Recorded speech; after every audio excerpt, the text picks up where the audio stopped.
So this is the part 2.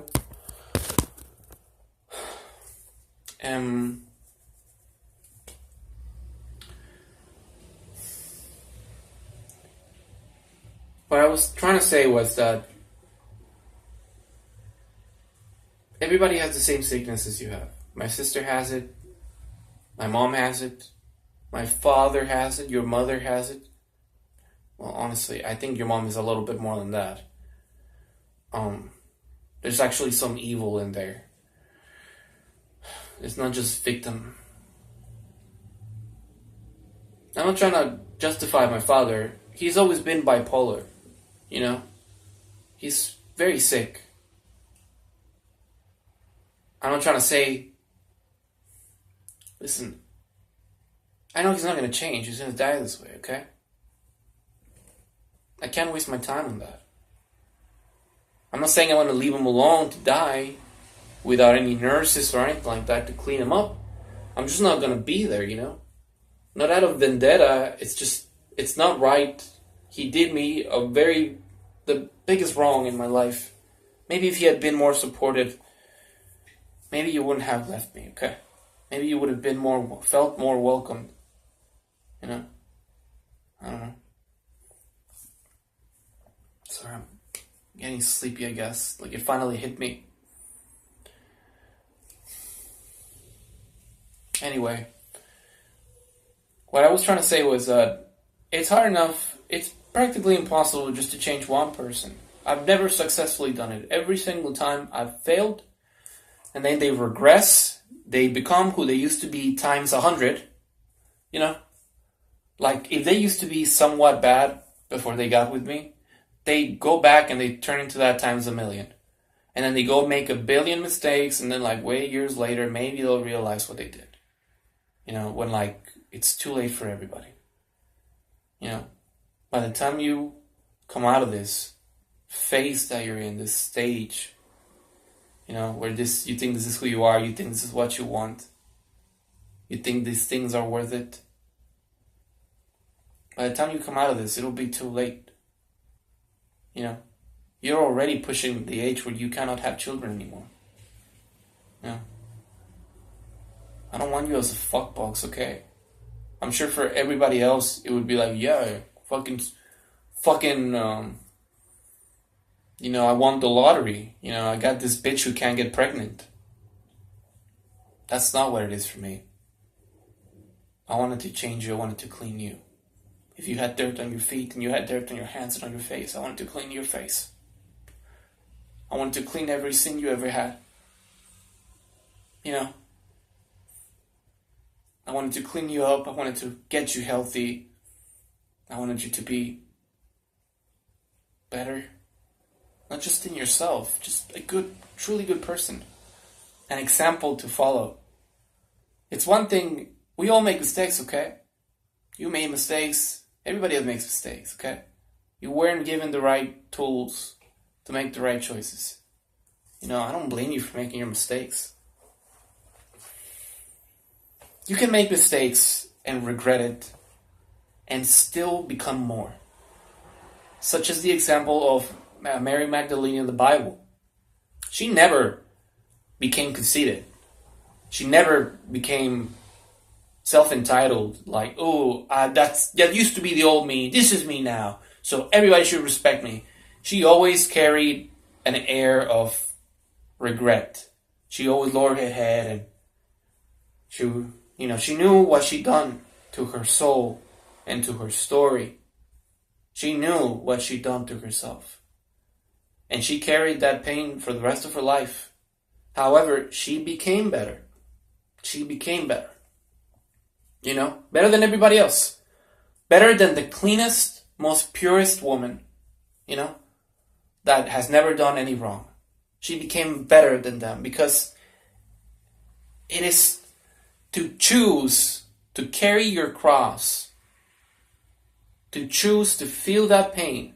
Everybody chooses to forget about it. They throw the cross away. They're like, okay, I feel bad about it. I regret what I did it, but it's the past. The past is the past. We gotta move on. And they act as if it never happened. You know? And they look for things that they don't deserve. because they act as if it never happened. That's what they do. Without the shame, without the regret. I live with my shame every day. You know? I live with my shame every day of every mistake I've made. I carry it with me. You can see it on me. You know? I don't play with it. I don't joke with it. It's an embarrassment. I don't want to justify myself. It's true. I think if I had had good parents, like truly the perfect parents, I think I would have made the right choice. I think I would have been better prepared for this crazy world. But, okay. I digress so much because I have so much to say. This world is a crazy place. And changing a single person, just one, is impossible. It's impossible. It's fucking impossible. You know, maybe if you get in a relationship with a woman, she will change. Maybe. Because she has reason to change. Because you're telling her, listen, I need you to change, but don't worry about it. You're going to throw all your old friends away. You're going to throw all your shit away. Everything that you were, you're going to throw it away. All your belongings, or who you used to be. You're going to throw it all away. But you're going to have me. You're not going to be alone. I'm going to be here for you. That gives you a reason to change because you are less afraid because you know you're not going to be alone. However, if you know you're going to be alone, like for example, if it's not your boyfriend or your girlfriend that's pulling you to that change, if it's just some friend who's married, you know, be it of any sex, then people are less inclined to change because they're like, okay, listen, you're telling me to drop everything I am, to drop all my clothes, you know, the way I dress, the way I carry myself around, what I do with my life, my hobbies. You're telling me to throw it all away and to become these things, and you're not even going to be there. You're going to be busy with your wife. You're going to be busy with your husband. You're going to be busy with your kids. It's impossible to change a single person.